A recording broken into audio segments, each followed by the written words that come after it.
another brand new episode of CIODimension's Innovation Talk series. I'm your host, Radhika Nalayam, Managing Editor for CIODimension. Joining me today on the show is Mitali Biswas, the Chief Information Officer of CK Birla Hospitals, which is part of the larger CK Birla Group, a diversified group with over $2.8 billion in revenue. Mitali is a strategic technology leader with a remarkable career journey of over 2 decades. Before joining CK Birla Hospitals, which happened during the peak of COVID-19 pandemic, Mitali's experience spanned roles at IBM, PwC, and ABP. Welcome, Mitali. Thank you so much for joining me today. Thank you, Radhika. So to start with, Mitali, I'm always intrigued by leaders who venture into uncharted territories. And I believe you're someone like that. Because you had a long innings at IBM, which is a company that's known for its innovation, a company that has made revolutionary contributions to the technology world, right? And from there, you became the CIO of a leading hospital. And that too at a time when the healthcare industry was navigating its biggest crisis in history, perhaps. So I don't see it as just a shift in industry. I think it's about embracing a whole lot of changes, and you've done that very successfully. Tell us about this transition and the learnings that you bring to the table and how that experience has been guiding you in your current role. Right. So the transition wasn't planned. I mean, I had a very, comfortable position in IBM, as you can say, having spent 20 years in the company. I've seen the best of technology, got a very good exposure, working across the globe, across multiple industries. But there was no challenge for me. I had personal constraints of not being able to move out of the location, Kolkata. And this just came in. I thought, let's give it a try. And I just took it up. And I had zero healthcare experience before joining CK Birla Hospitals. Yeah. In spite of that, they hired me. I don't know why. But then I said, okay, let's try. And you very rightly said, I just joined before COVID. I think the COVID started in February, March. I joined in January. What time? And 1 week after I joined, I thought, what a big mistake I have done. Why did I join? Not because of COVID, but looking at the way technology was implemented, there was nothing. And having come from IBM, worked with most of the Fortune 500 companies, I had seen the best of technologies, right? And here, even the basics were not there. Basic security systems not there. Network was in a very bad shape. With COVID, I remember, all this remote working thing started. People, used to talk to other people remotely. Because of the bandwidth was not great. Sometimes the video was not visible. The audio was bad. So, I mean, I said, where am I? I mean, even the basics are not there. So I started from there. I was actually quite frustrated after joining. But then I again took it as a challenge, seeing that there is a lot to do in this industry. And one good thing probably COVID did to this industry was realizing the importance of technology in this industry. I think people realize, because if you compare healthcare to the other industries, be it BFSI or manufacturing, in terms of digital maturity, they are far ahead compared to healthcare. Right. I mean, banking, for example, we don't even go to the banks now. Everything is an app on internet. But if you look at healthcare, can never reach that stage because it is human touch, it's human empathy. That will always be there. We will never be able to overcome that. But still, a lot of efficiency can be brought into healthcare. So I started from there, getting my digital infra, all of that ready.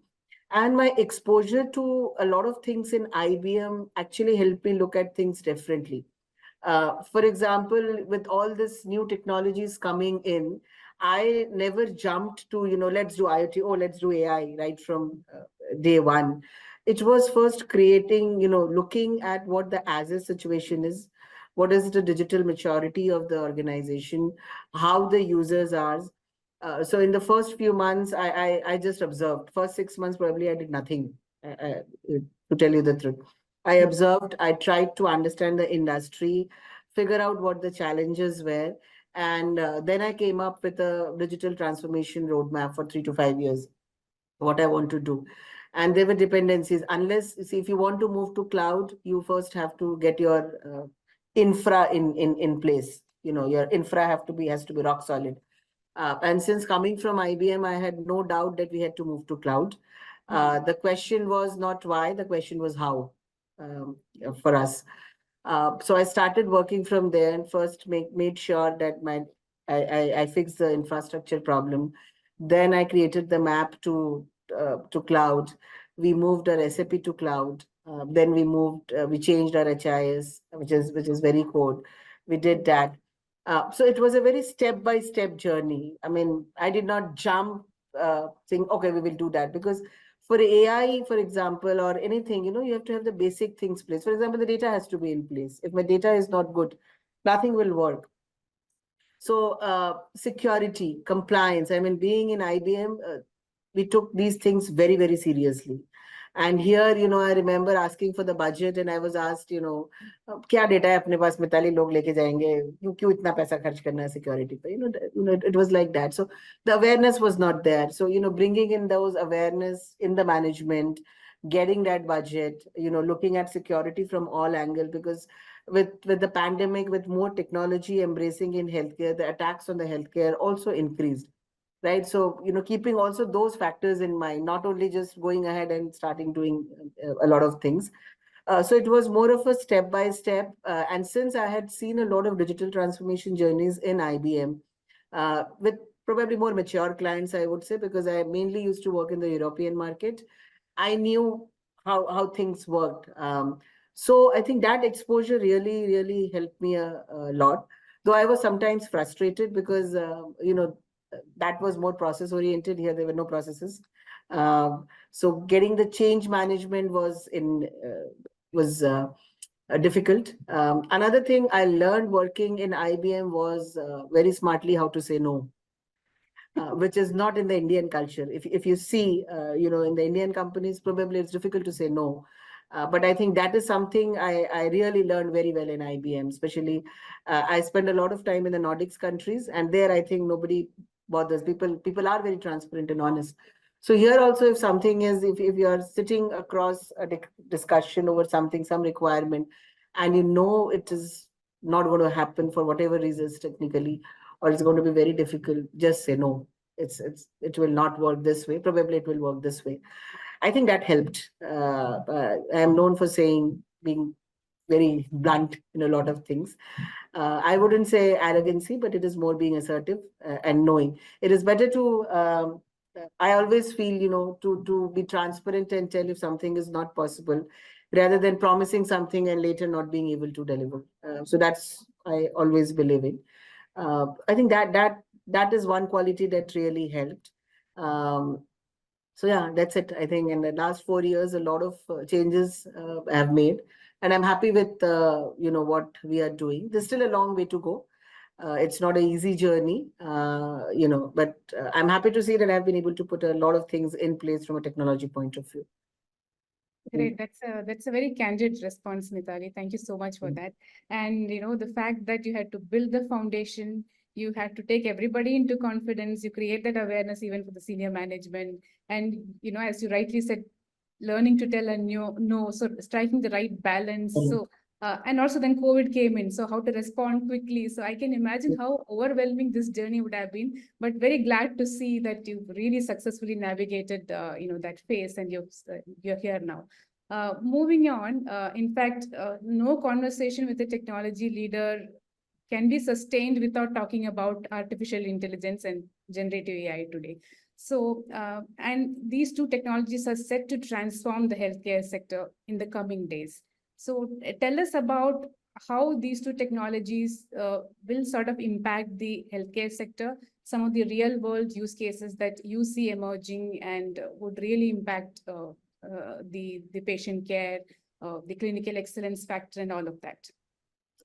So when you talk about AI in healthcare, I break it down to 3 distinct areas where it can have an impact.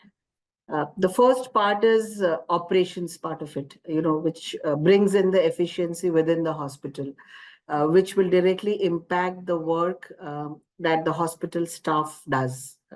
mainly on the administrative side, right? For example, billing, for example, that's one thing. Your entire front desk operations of a patient coming in, registering, a lot of that. So one is the operations part, where you can have AI to fasten up a lot of things by telling you, for example, if you're sending claims to insurance, right? Probably AI can help you tell, whether it is right in the first step itself, because otherwise there's a lot of back and forth. You send, they ask for more information, then you send it back again. So there are AI softwares which help you make that right in first go itself, right? So that is one part of it, the administrative part of it. The second part is where the entire patient experience. So you will find a lot of chatbots in place now where the patient can actually um, chat and figure out, preventive measures or personalized healthcare options. So that's second part of it. But I think that the major impact which AI has the potential to make is on the clinical side, which is the clinical decision support systems. Basically, help the doctors diagnose faster based on data. Um, a, a big impact on radiology imaging, for example, where you have this lot of X-rays or USG.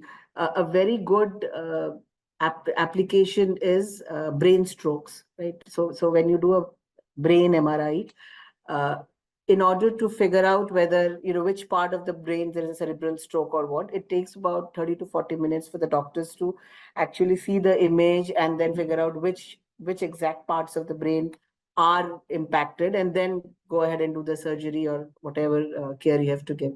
Now, time is very, very important in such cases. It's again this golden hour. So if those 40 minutes can be reduced to 10 minutes with the help of AI, and there are softwares which are doing it, uh, imagine, you can save more lives. So what happens is it's AI, it will tell you, where exactly, and the doctor just has to see it and accept it or edit it, whatever he wants. So these kind of applications are already available. We are trying to do a proof of concept with few of them. So radiology imaging is one area where AI can really, really have a big impact, right? Also in the other areas of where, based on the data that the patient has, diagnose faster and more with more accuracy, because it's data driven. So clinical, I think we will have, if possible, and if this happens a reality and adopted, uh, the time goes down and we are able to save more lives.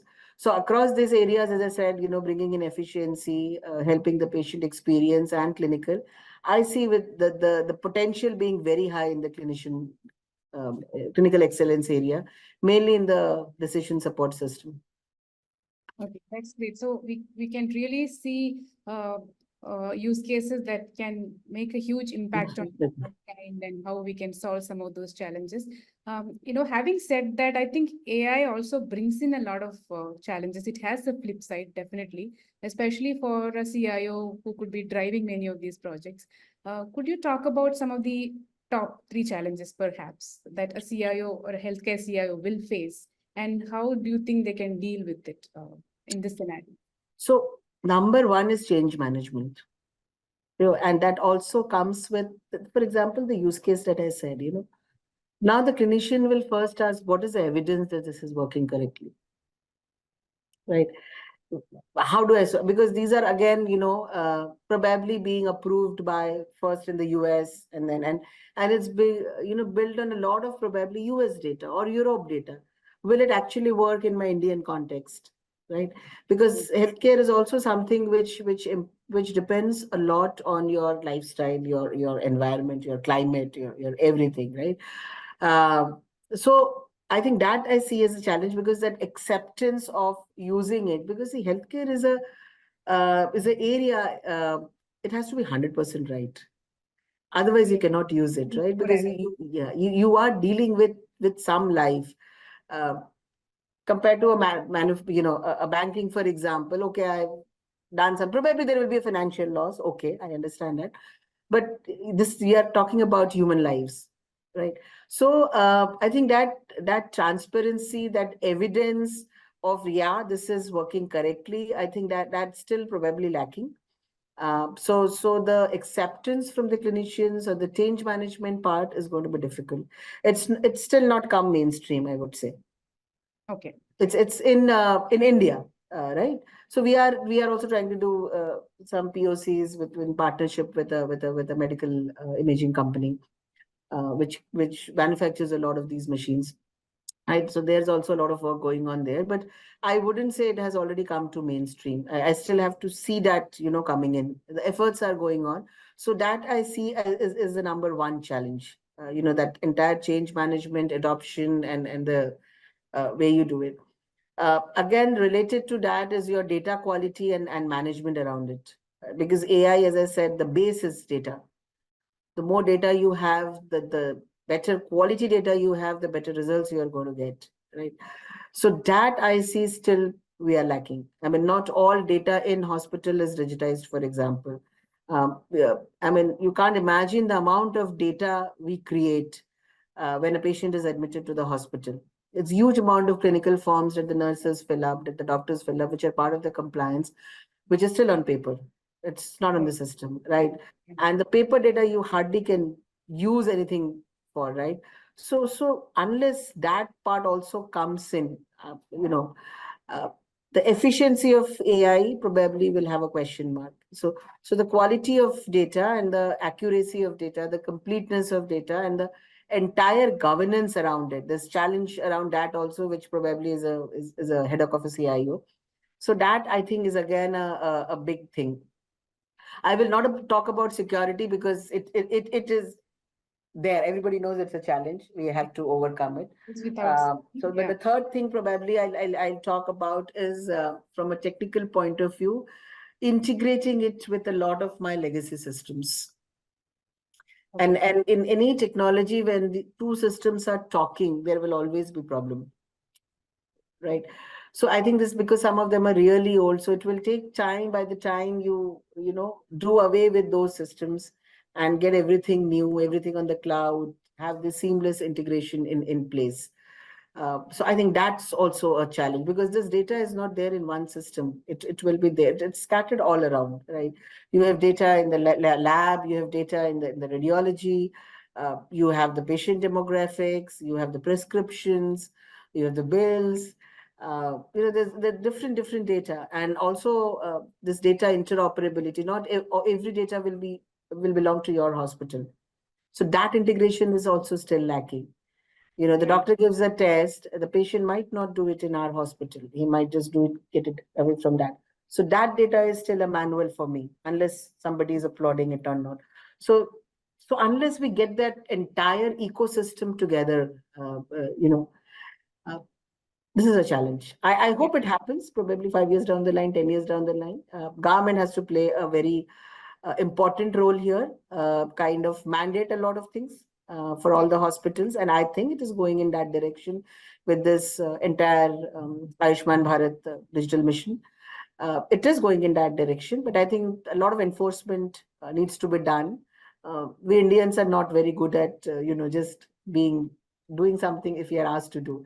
We do it better if we are put if there's a penalty or there's a benefit, you will get out of it, then we do it better. So I think if the government is moving in that direction, probably a lot of this integration across hospitals, this entire ecosystem probably will come together, and that will help. Yeah. And as you rightly said, the legacy factor, people have been used to doing a certain way and they don't want to change. And perhaps even access to skill could be a challenge at a later stage, right? When you start developing these applications in-house, you want to innovate on the data that you have. Even access to skill could be a challenge in countries like India. Right. So skills, security, these are challenges across industry, not only healthcare, I would say. This is a challenge across all industries. That's the reason I did not specifically bring it up, because this everybody knows. So you have to deal with it. It is something. What I mentioned was very specific to healthcare. Yeah, very well put, Mitali. Mitali, the two other technologies that have been impacting healthcare for quite some time now are IoT and wearables. How do you see this trend evolving from here on, especially when we talk about connected, smart healthcare, etc.? Right. So again, three major areas where I see the impact. One is management of chronic diseases like diabetes or hypertension or heart-related diseases. I kind of experienced it myself because my mother has been diabetic for the past 25 years. She's on insulin. And few months back, she was having a problem, her glucose level fluctuating a lot. So we used this, machine to measure the glucose level 2 or 3 times a day, but then still we were not able to figure out. So the doctor gave her a patch to wear, here on the arm for about 15 days, but was constantly measuring. And at the end of 15 days, the graphs and all, it was very clear, which came out that it had a relation with the meal that she was taking, what kind of food she was eating. And then he adjusted the dose based on that. So it became very easy, diagnosing what was actually happening with the help of data. And because it's again an IoT sensor. So management of chronic diseases, where India has a big population, who are suffering from such diseases, it has a big impact. Second area is post-operative care. So when a patient comes, gets the surgery done and goes back, we would also like to see. The problem with India is there are more patients to take care of compared to the infrastructure we have, right? So there's always a scarcity of beds in the hospital. So the faster we we are able to get a person cared for and send him back home, that bed is available for a new patient to come in. So that's what the hospitals strive for. But sending back again, if it's a critical case, monitoring, so post-operative care is also very important. So there also the variables play a big role, right? So there are, for example, human rings, and also it constantly will keep measuring. Also, the ICU bed are very, very, very critical, right? You can't, there's again a lot of scarcity of that.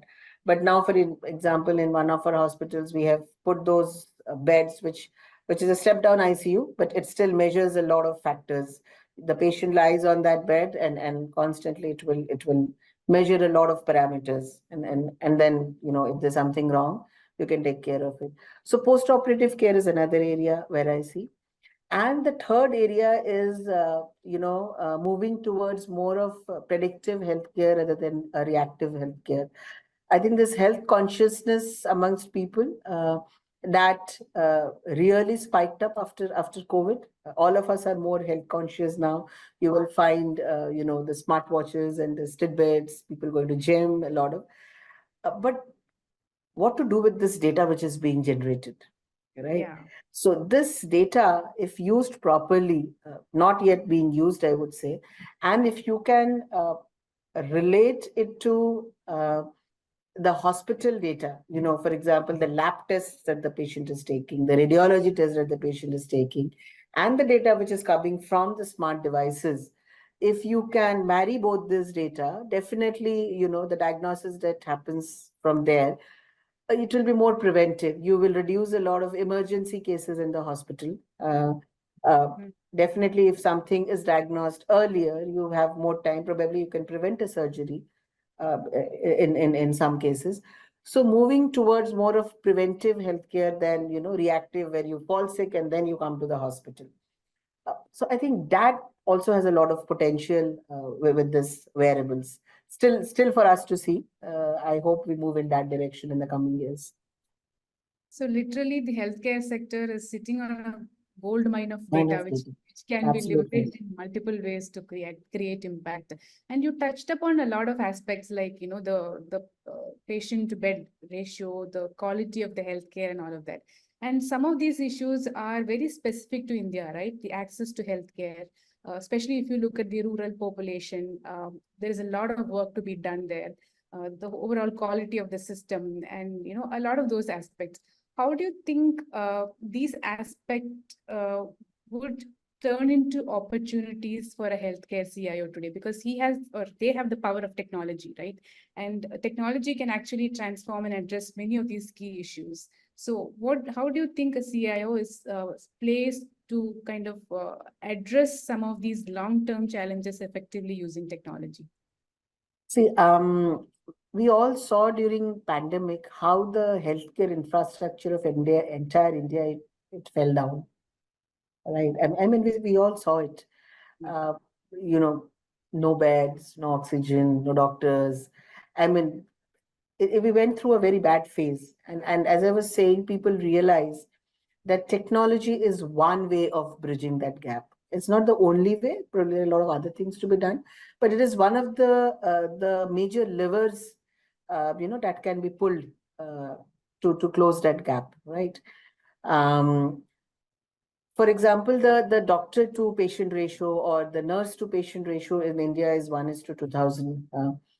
Access to specialty healthcare, especially in rural areas, if you want to consult a specialist, you don't have it. A lot of that has now been possible because of virtual consultations. A fantastic example which we faced in COVID, this reporting of radiology, right? X-ray, somebody, a radiologist has to report it. Earlier, inside the hospital only, when you look at the console and then you report it. Now, what happened during COVID, a lot of our radiologists got impacted. And if you remember during COVID, X-ray and one more HRCT, these two, tests were very common. I mean, we had a huge crowd coming in for those tests. And if you don't have radiologists reporting it, obviously, it gets impacted. So then we moved our PAC system, the radiology system, to cloud, and the radiology could report it from everywhere, right? So the same thing can be extended, this teleradiology. There are a lot of companies which now probably, they are reporting if they have a scarcity of radiologists, the work doesn't get stuck. You have the similar clarity with softwares available, and you can report it very easily. This also helps to take care of the shortage of manpower skills in few areas. So in rural areas or in some cities, if there's a lack of skills, which is there in the cities, that gets taken care of, right? So I think this going out, the care moving outside the hospital, it has been possible because of technology. Earlier, it was bounded within the hospital, within the four walls of the hospital. I think that's the biggest impact that technology has brought in, which will help a lot of this manpower shortage issues, accessibility, and probably affordability also. Because if you're not doing a lot of things on site in the hospital, your costs come down. Probably it can be passed on back to the patients. I think so. That's probably another thing which I will like to touch upon is technology brings in a lot of transparency, right? Yeah. If you go to the hospital, it's a common problem. You don't trust. If you use technology, you bring a lot of transparency in the system. Uh, Many a times you will find people fighting in the hospital, this medicine was not given in the paper, this is that, the bill is not correct.